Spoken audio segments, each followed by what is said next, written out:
Well, morning folks, and welcome to today's episode.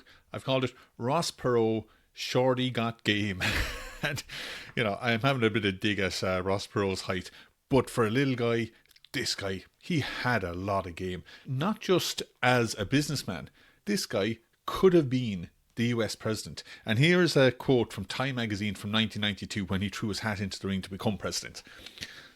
It's hard to envision a seriously short guy who sounds like a chihuahua as a charismatic threat to democracy, but it is delicious to watch the thrills of horror running through the establishment at the mere thought.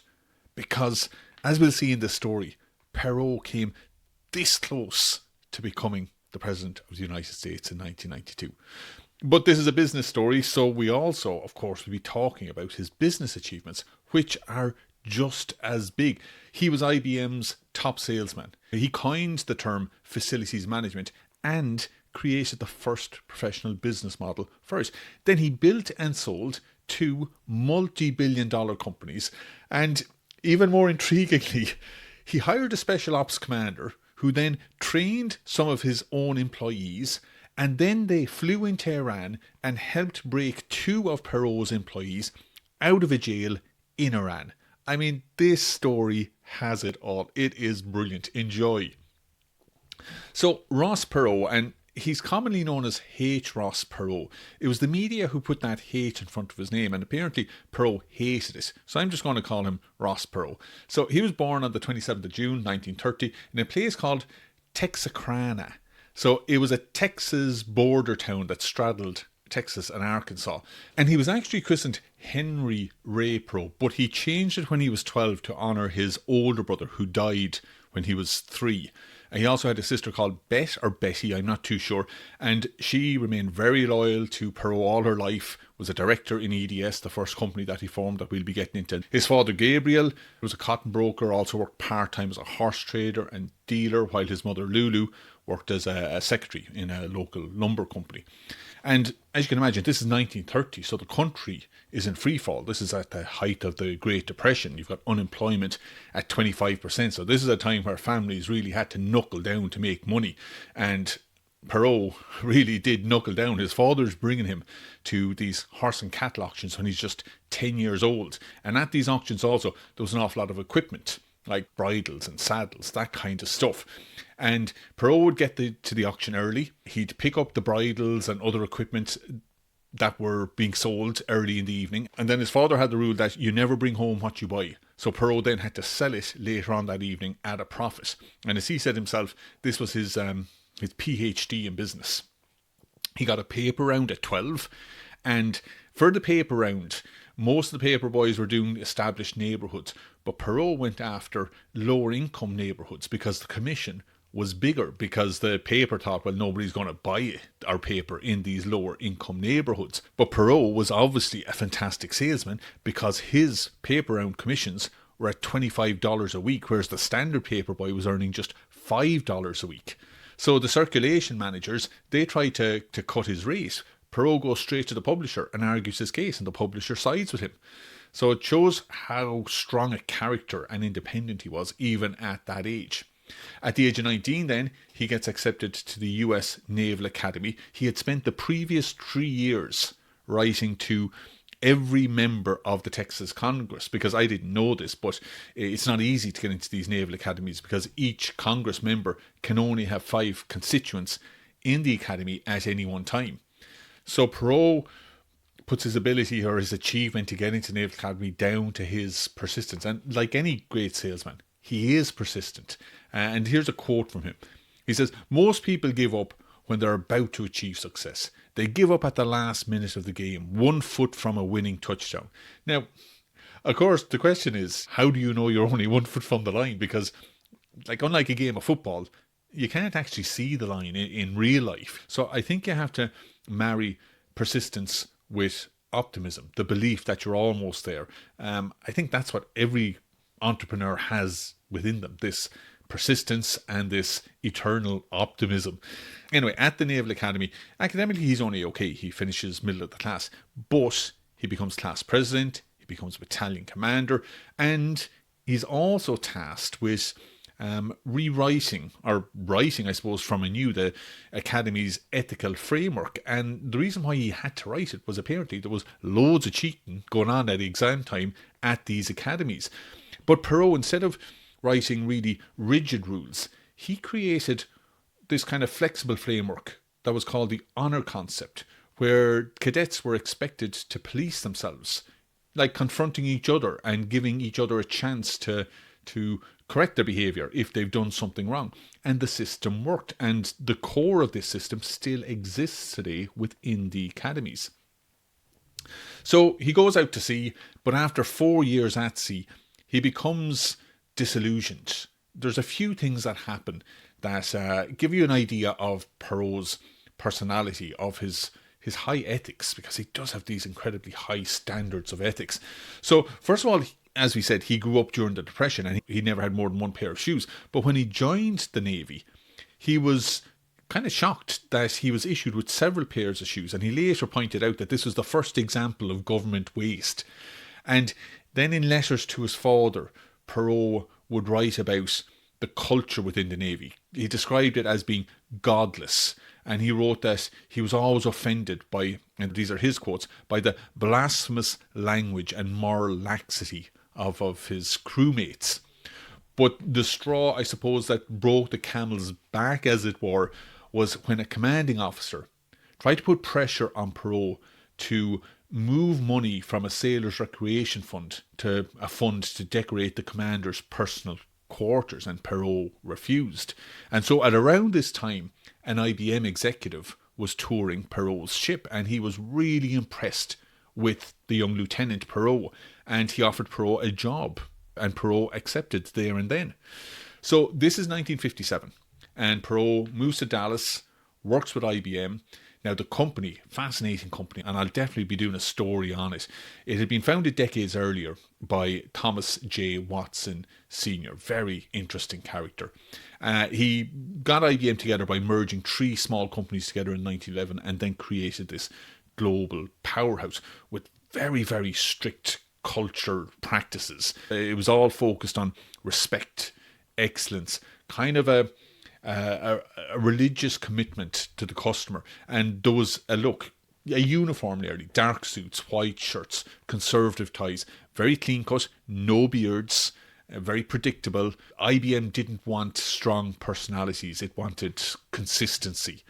And at the time when Perot joined, it was selling these huge mainframes that would cost up to $2 million, or they'd be leased out to companies at several $1,000s a month. And crucially, and this is very interesting, IBM believed that the real value was in hardware. Software wasn't really thought about. It was an afterthought. It was something you gave away to move machines. And of course, this is what ultimately led to Microsoft being able to blindside IBM when they agreed to let Microsoft put their software on their computers and also hold on to the license. But that's a few decades down the line. But while Perot, obviously, he fit the IBM look in terms of the clean cut, the dark suits, all that. He was too much of a maverick. He was too much an individual to really fit into the IBM culture. He didn't mix a whole lot. He'd skip the mid-morning coffee sessions, and he wasn't a team player. He was seen by his colleagues as being money hungry, willing to use his elbows. He was strongly disliked or distrusted by his fellow salespeople. But there was also a grudging respect for him because he was a fantastic salesman. Because Perot would spend weeks analysing the biggest potential clients. He would investigate how their businesses operate, what their needs were. And as a result, he started landing the biggest clients, and he quickly became one of IBM's top salespeople. And in 1961, he entered IBM lore or legend when he fulfilled his annual sales within the first 19 days of that year by landing one huge sales. And his commissions became so big. We're talking about $30,000, which in today's money is about $300,000, which back then was a huge amount. Well, they became so big that it actually forced IBM to put a cap on sales commissions. And because he's spending so much time to understand the customer and what their needs were, he realised that IBM wasn't solving an awful lot of their problems. It was just really selling equipment. But then the purchaser had to find people to actually code it and to run it and to fix it and all that. So Perot thought this isn't a good model, and he continually approached his managers in IBM and was kind of saying, why don't we bundle hardware with software applications and tech support? But he kept getting shut down. So he was becoming increasingly frustrated. And then came the breaking point. So apparently Perot, he was sitting in a barber shop and he picks up a copy of Reader's Digest and he reads a quote from a guy called Henry David Thoreau, apparently a very prominent American writer and philosopher. I never heard of him. I mean, that doesn't mean he's not prominent. I think that just shows how little I know. But the quote that really hit him was that the mass of men lead lives of quiet desperation. And Perot realised that if I stay at IBM, this is going to be my future. I am going to lead a life of quiet desperation. So he took the plan that he had been promoting and kept getting shot down with IBM, this concept of information technology services, or what he called facilities management. So instead of just selling hardware as IBM was doing, he would sell a full service contract, the design, installation, and actually operate the data systems for clients. And he called the company EDS, Electronic Data Systems, launched on his 32nd birthday, this is 1962, with a starting capital of just $1,000 that he got from his wife Margot. It was her savings as a school teacher. And again, as a demonstration of his persistence, he got 77 consecutive rejections before he landed his first client, a large contractor who was working with the US Air Force and with NASA, and this contractor was just drowning in tons and tons of data. Now, he couldn't afford to buy or even lease one of the IBM mainframes that were costing thousands of dollars a month or $2 million up front. But he had a clever plan. He obviously knew loads of companies that were using IBM computers, and he approached one of them, an insurance company in Dallas, and he knew their computer was sitting idle during the middle of the night. So he bought that unused time from them at a cheap price. He hired 2 part-time people to do the actual data processing. That first contract took 6 weeks, and when it was done, he had enough money to hire a full-time team. And then more contracts started coming in. And you can imagine, this was a great business model. By 1965, EDS had a few hundred employees, revenue was in the low millions, and it was positioned in exactly the right place at exactly the right time, because that summer, President Lyndon Johnson, he passed 2 government-run health insurance programs. There was Medicare, which covered people 65 and over, and then there was Medicaid, which covered low-income individuals.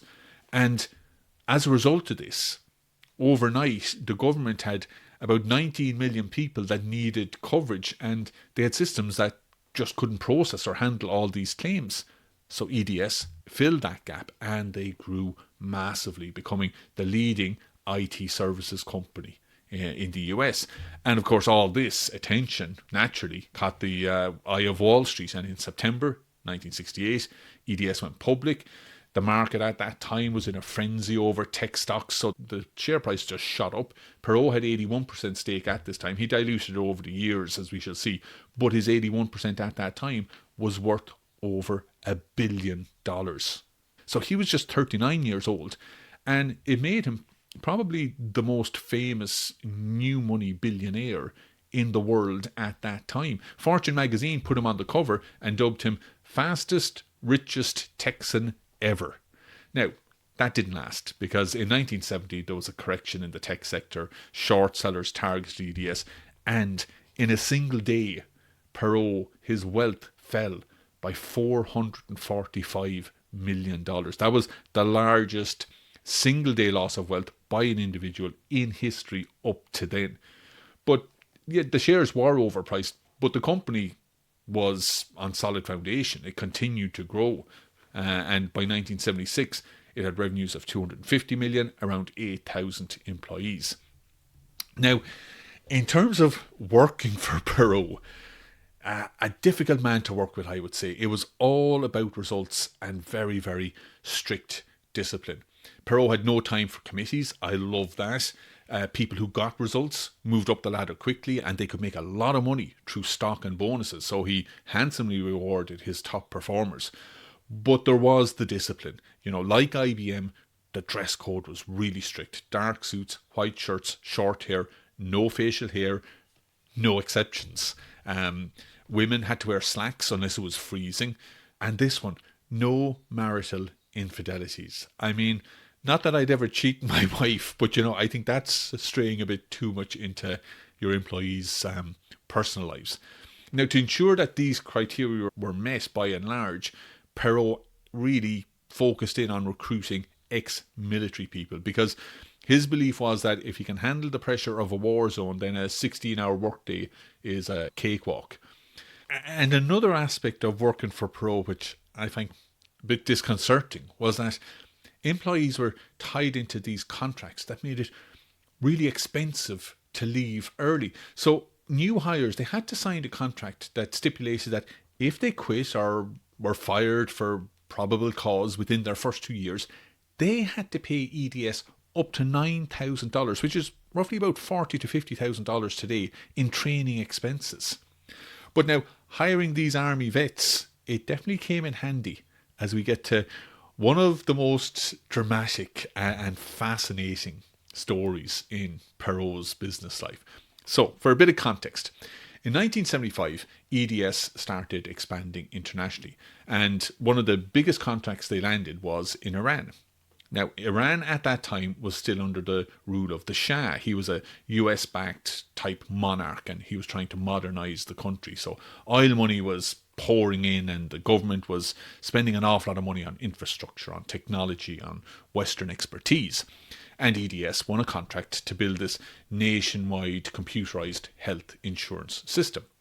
But by 1978, Iran was in a mess. It was in turmoil. There was mass protests, strikes, an awful lot of anger at the Shah's corruption and his authoritarian rule. And in 1978, two senior US EDS executives who were based in Iran, they're arrested in Tehran. And the official charge is financial crimes, allegedly diverting millions from the Iranian treasury. But this was a shakedown, really. And this is how Perot saw it.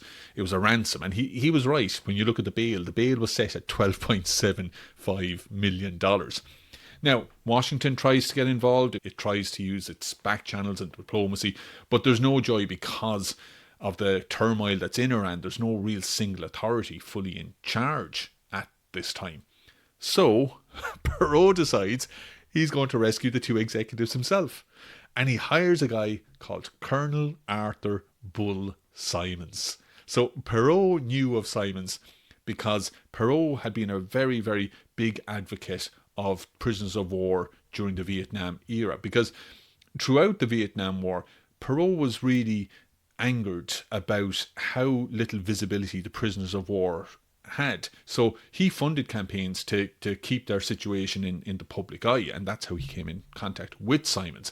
And this Simons guy, he is some character. So he was this legendary US Army Special Forces officer, and here's an account of him capturing a Japanese radio tower in World War II. So I'm going to quote from the article. Simon knew from his observations that the guard never looked down the cliff, so he climbed the cliff with explosives on his back and a knife, caught the guard totally by surprise, took him out with the knife, then took the guard's rifle, went into the Japanese barracks and shot the other 15 Japanese soldiers in their sleep. As Simons explained, when you're in combat, you don't wake up your enemy and say, let's fight. So this is the guy that Perot hires, and Simons puts together a team of EDS employees. Remember, they're former army vets themselves. They train quietly in Dallas. Then Perot himself flies into Iran under disguise as an NBC courier because he wants to see the situation on the ground, and he actually visits the two employees in jail. So now he has an idea of what the jail is like, and he clocks everything that's happening within the jail and the setup of the jail, all that, and then he reports back to Simons with details about the prison. Now, at the same time, Simons had gotten this EDS Iranian employee to infiltrate a revolutionary militia team, because there were loads of militias getting together in Tehran at that time, and there was a lot of confusion. And this Iranian EDS employee, he bribed a local police chief with $100 to leave the police armory door open, so he and a few from the militia, they got loads of guns. And this, of course, increased his credibility with the other militias. So now he had a large following. Like, remember, this is an EDS employee. I mean, would you start a militia for your boss? Like, it's nuts. Then on February the 11th, 1979, the Shah's regime collapses and Tehran descends into chaos. So this is the moment. This is the opportunity to strike. So the Iranian EDS employee / military leader, he directs his men and a large crowd of civilians to march on the prison. And by the time they reach the prison, there are thousands of them, and they overwhelm the guards and storm the jail. All of the prisoners are freed, including the 2 US EDS employees, and they break out. They make their way to a prearranged rendezvous with Simons and the rest of the rescue team.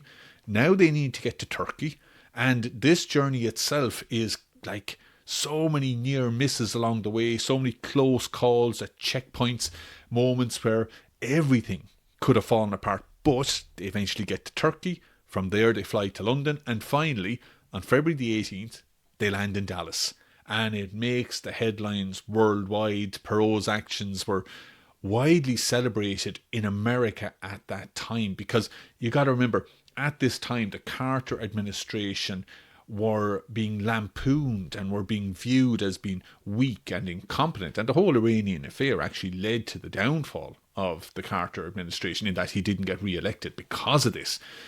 And of course, like, this is such a great story that it's no surprise that Ken Follett, the author, wrote a book on it called On the Wings of Angels.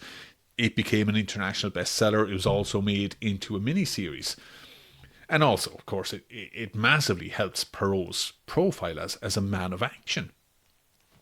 Now, through all of this, EDS is still growing. By the early 80s, revenues are at 800 million. They've got over 10,000 employees.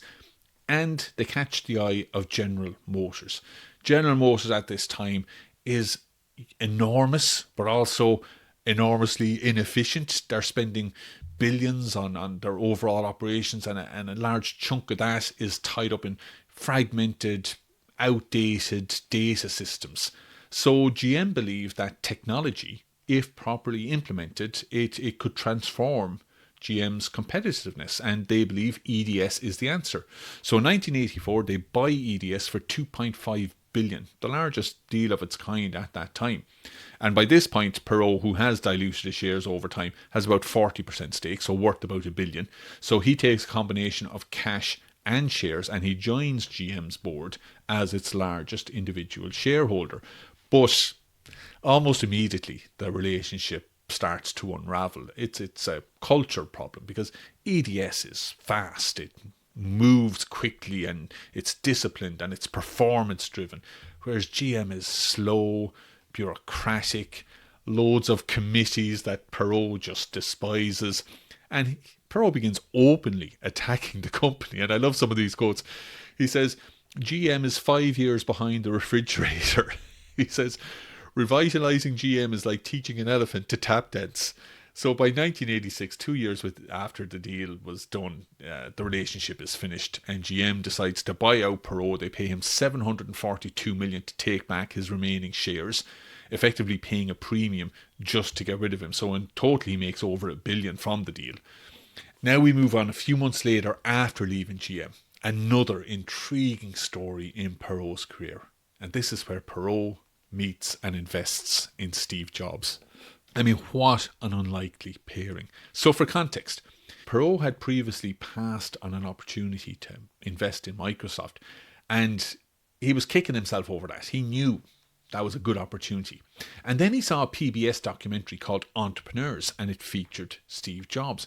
And Perot was just intrigued by Jobs. And it's hard not to be, isn't it? I mean, the first time I saw Jobs properly being interviewed is in the fantastic 1996 documentary called Triumph of the Nerds. If you haven't seen it, I really recommend it. There are some great interviews with the top people at that time. You've got Gates, Ballmer, Wozniak, Ellison. But of all of them, in my memory, Jobs just stood out. He just had this charisma. He was so engaging. And Perot was equally engaged. So after seeing Entrepreneurs on PBS, he cold called Jobs and they set up a meeting at the Next offices. This is the company that Jobs had founded after leaving Apple. Now, Jobs at this point, he was viewed by most in Silicon Valley as brilliant, but a risky bet because Next had no revenue. Jobs was funding it himself out of his own pocket. He'd already spent, and this is typical Jobs, he'd already spent $100,000 on just the brand identity. He'd moved Next into these really swanky, architecturally designed offices. So all of this is the antithesis of Perot. And there's also a funny story that Jobs, realizing that all this opulence in the office might turn Perot off, he panicked, and just before Perot arrived, he moved his brand new Porsche from outside the office and kind of hid it from Perot. But he needn't have worried because Perot just believed in Jobs. He just thought Jobs had something, and he invested $20 million for a 16% stake and sat on the board of Next up until 1991 when he left to focus on his new business. Now, apparently, he diluted his stake over time and he made some money back. I couldn't get an exact figure, but I believe he made either 40 to 60 million back. But what I like about this story and why I think it's important, too often Perot is characterized as this, stereotypical country bumpkin. But he was a brilliant businessman, and he also recognized the brilliance in others. And the fact that he and Jobs got along so well, two total opposites, it tells you a lot about both of them.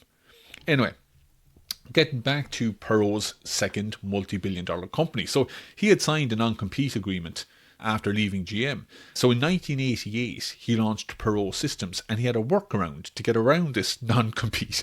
He launched the company as a non-profit. So he was offering his services at cost so that he could go after EDS clients without technically competing. And he also poached top EDS executives and salespeople. So he was basically laying the groundwork. He was lining up people, clients and contracts for the moment that the non-compete expired, which was in 1989. But of course, GM sued because, technically he mightn't have been competing, but he was actually competing. And Perot eventually agreed to stop what he was doing. And then when the non-compete clause ended in 1989, he went after and won a huge contract with the US Postal Services. But after heavy lobbying by GM and a lot of legal manoeuvring, which I won't get into, the contract with Perot and the US Postal Service was cancelled. And this is a vital moment because for Perot, that moment, that was proof that big business and government were protecting each other. And it's one of the things that pushed him towards politics. Now, it should be noted, he had already been involved in politics. He had been active in the war on drugs in Texas, and he'd also been active in reforming the Texas education system. He'd been asked by the Texas governor to help in that. But this run-in with GM and the Washington lobbyists, this pushed Perot to think, you know what, I'm going to get more involved in national politics. And throughout 1991, Perot starts appearing regularly on talk shows, initially opposing the Gulf War. But then in February 1992, on the Larry King Show, when he was asked if he'd run for president, he puts out a challenge, and I'll quote him, "I don't want to run, but if ordinary people sign petitions in 50 states, I'll run." And he promised to also use his own money to finance it so he wouldn't be influenced by, big companies and all that kind of stuff. And supporters collected 5.3 million signatures across 50 states. So he enters the race. And here's a quote from the New York Times when he entered the race.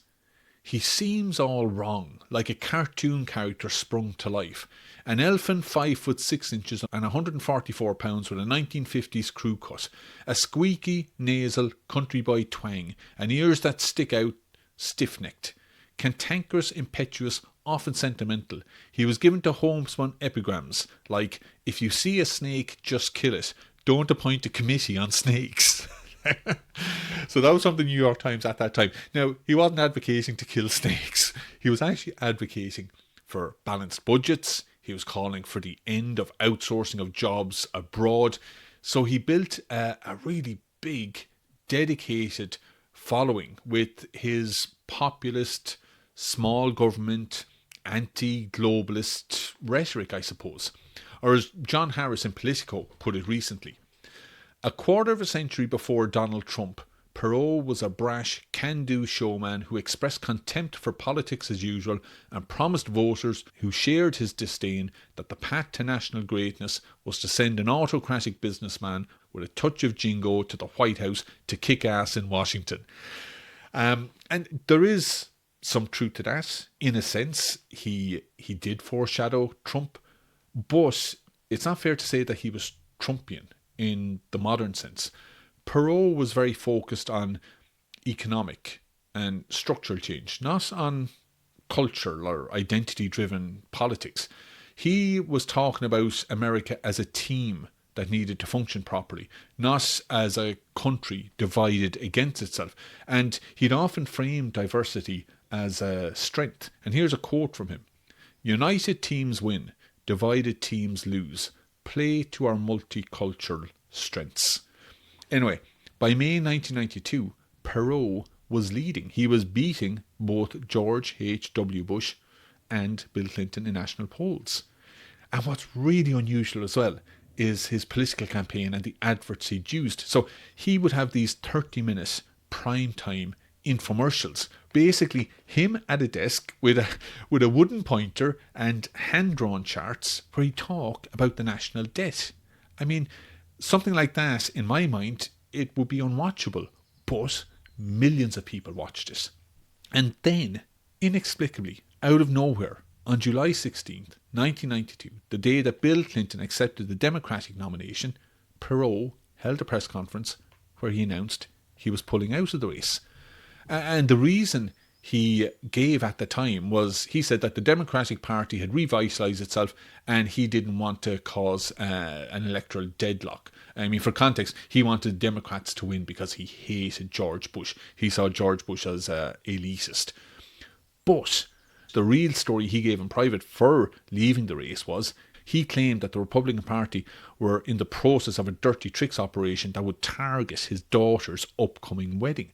He also claimed that his offices were being bugged by the Republican Party. Now, the FBI investigated these claims. No evidence was ever found. And the whole thing, it painted Perot as some sort of paranoid conspiracy theorist. So it definitely damaged his image. And then, even more confusingly, 1 month before Election Day, at the urging of his supporters, he got back into the race. Now, he ended up with just under 19% of the popular vote, like nearly 20 million votes. That was the strongest third-party performance since 1912, and he spent around $65 million of his own money. And it's interesting to imagine, like, if he hadn't dropped out the first time, could he have won? Who knows? It's impossible to say. But can you imagine if he had won? How different America might be now as a result. Anyway, he did run again in 1996, but he just got 8% of the vote, and that was the end of his presidential campaigns. And he went back to running Perot Systems. By this stage, it had $1 billion in revenue, 7,500 employees. It went public in 1999, and in 2000, he handed the CEO role to his son, Ross Jr., who did a pretty good job because by 2009, it had revenues of $2.8 billion, and it was then bought by Michael Dell for $3.9 billion in an all-cash deal. And Perot then spent the last 20 years of his life very, very active in philanthropy. He gave tens of millions to Boy Scouts and Girl Scouts because he believed that Scouts could help children, especially those from broken homes, to give their lives a bit more structure. And there are also apparently countless stories of army veterans and schools getting personal checks from Perot with a note saying, "Don't tell anyone where this came from." Perot died of leukemia at his Dallas home on the 9th of July 2019 at the age of 89. And I gotta say, like, I don't think I'd have liked to work for Perot, and I don't think I'd have voted for him back then, but I still really liked the guy. He was single-minded, he was a brilliant businessman, a man of action. Yeah, he was uncompromising, but like any great business person, he was also open-minded. And I think the main reason why I like him is that he comes across as, tough, but also very honest and fair. And in terms of his achievements, like how many other people can say that they built and sold 2 multi-billion-dollar businesses, sent their own mini army into Iran to stage a prison break, and almost became president of the United States? I mean, it's an extraordinary story. Anyway, that brings us to listeners' emails, and actually this isn't an email, it's a comment from Flavio, and he recommends that I check out the story of Banco Master, a huge banking scandal in Brazil that I wasn't aware of. So thanks for listening, Flavio, and for that suggestion. And remember, if you have any comments, any corrections, or any story that you'd like me to cover, email me at info@gbspod.com. All the best, folks.